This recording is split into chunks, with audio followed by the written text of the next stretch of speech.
नमस्कार मित्रांनो, तुमच्या सर्वांचं पुन्हा एकदा आपल्या YouTube चॅनलवरती मनापासून स्वागत आहे। आजच्या या महत्त्वाच्या व्हिडिओमध्ये आपण जाणून घेणार आहोत एक मोठी आणि आनंदाची अपडेट। एप्रिल महिन्याचा हप्ता लाभार्थ्यांच्या खात्यात जमा होण्यास सुरुवात झाली आहे। होय मित्रांनो, अनेक महिला गेल्या काही दिवसांपासून एप्रिल महिन्याच्या हप्त्याची आतुरतेने वाट पाहत होत्या। अखेर आता सरकारांकडून हप्ता वितरणाची प्रक्रिया सुरू करण्यात आली आहे। काही लाभार्थी महिलांच्या खात्यात पैसे जमा झाले असून उर्वरित महिलांच्या खात्यात देखील टप्प्याटप्प्याने पैसे जमा होणार आहेत। म्हणून हा व्हिडिओ शेवटपर्यंत नक्की पहा, कारण या व्हिडिओमध्ये आपण पाहणार आहोत हप्ता कोणाला मिळणार, किती रुपये जमा झाले, पैसे खात्यात आले की नाही, कसे तपासायचे, कोणत्या महिलांना अजूनही हप्ता मिळणार नाही आणि पुढील हप्त्याबाबत मोठी माहिती। तर चला व्हिडिओला सुरुवात करूया। मित्रांनो, राज्यातील लाखो महिला या योजनेचा लाभ घेत आहेत। सरकारांकडून महिलांना आर्थिक मदत मिळावी, त्यांच्या दैनंदिन गरजा पूर्ण व्हाव्यात आणि महिलांना स्वावलंबी बनवण्यासाठी ही योजना सुरू करण्यात आली। या अंतर्गत पात्र महिलांच्या बँक खात्यात दर महिन्याला आर्थिक मदत जमा केली जाते। गेल्या काही महिन्यापासून नियमितपणे हप्ते वितरित केले जात आहेत आणि आता एप्रिल महिन्याच्या हप्त्याची प्रक्रिया देखील सुरू झाली आहे। सध्या अनेक महिलांना मोबाईलवरून मेसेज येऊ लागले आहेत। बँक खात्यात पैसे जमा झाल्यानंतर SMS द्वारे माहिती मिळत आहे। काही महिलांच्या खात्यात 1,500 रुपये तर काही ठिकाणी मागील प्रलंबित रकमेसह जास्त रक्कम जमा झाल्याचे देखील दिसत आहेत। जर तुम्हालाही अजून मेसेज आला नसेल तर काळजी करण्याची काही गरज नाही, कारण हप्ता वितरण प्रक्रिया ही टप्प्याटप्प्याने सुरू आहे।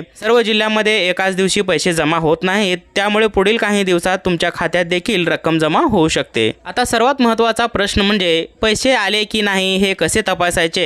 मित्रांनो, तुम्ही पैसे तपासण्यासाठी काही महत्त्वाची स्टेप मी तुम्हाला सांगणार आहे। पहिली पद्धत म्हणजे तुमच्या बँकेचा SMS तपासा। जर तुमच्या मोबाईल नंबरला बँक खाते लिंक असेल तर पैसे जमा झाल्यानंतर मेसेज येतो। दुसरी पद्धत म्हणजे तुम्ही ATM मध्ये जाऊन बॅलन्स चेक करू शकता। त्यानंतर तिसरी पद्धत Google Pay, PhonePe, Paytm किंवा मोबाईल बँकिंग ॲपद्वारे देखील तुम्ही खात्याचा बॅलन्स तपासू शकता। आणि चौथी पद्धत तुमच्या जवळच्या CSC सेंटर किंवा बँक मित्राकडे जाऊन मिनी स्टेटमेंट तुम्ही काढून घेऊ शकता। मित्रांनो, काही महिलांना अजूनही हप्ता मिळालेला नाही, यामागे काही कारणे असू शकतात, जसे की बँक खाते आधाराशी लिंक नसणे, eKYC पूर्ण नसणे, अर्जामध्ये चुकीची माहिती, दस्तऐवज पडताळणी बाकी असणे किंवा बँक खाते बंद असणे। जर तुमचा हप्ता थांबला असेल तर लगेच तुमची माहिती तपासून घ्या। आवश्यक असल्यास संबंधित कार्यालयात संपर्क करा।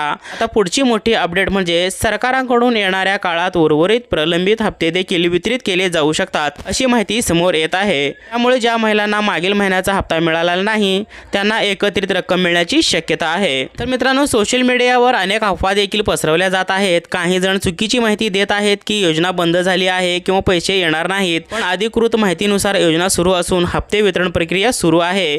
म्हणून कोणत्याही अफवांवर तुम्ही विश्वास ठेवू नका, फक्त अधिकृत अपडेट आणि विश्वासार्ह माहितीवरच भरोसा ठेवा। आता एक महत्त्वाची सूचना म्हणजे जर तुमच्या खात्यात पैसे जमा झाले असतील तर कमेंटमध्ये नक्की सांगा हप्ता आला, आणि अजून पैसे आले नसतील तर तुमचा जिल्हा आणि समस्या कमेंट करा। आम्ही शक्य तितकी मदत करण्याचा प्रयत्न करूया। मित्रांनो, अशाच रोजच्या सरकारी योजना, नवीन GR, हप्ता अपडेट, शेतकरी योजना आणि महिलांसाठीच्या महत्त्वाच्या बातम्या सर्वात आधी पाहण्यासाठी आपल्या या चॅनलला सबस्क्राईब करायला तुम्ही विसरू नका। व्हिडिओ आवडला असेल तर लाईक करा, शेअर देखील करा आणि आपल्या मित्रमैत्रिणींना नक्की पाठवा, जेणेकरून त्यांना ही महत्त्वाची माहिती कळू द्या। चला तर मग भेटूया पुढच्या नवीन अपडेट सोबत। तोपर्यंत धन्यवाद।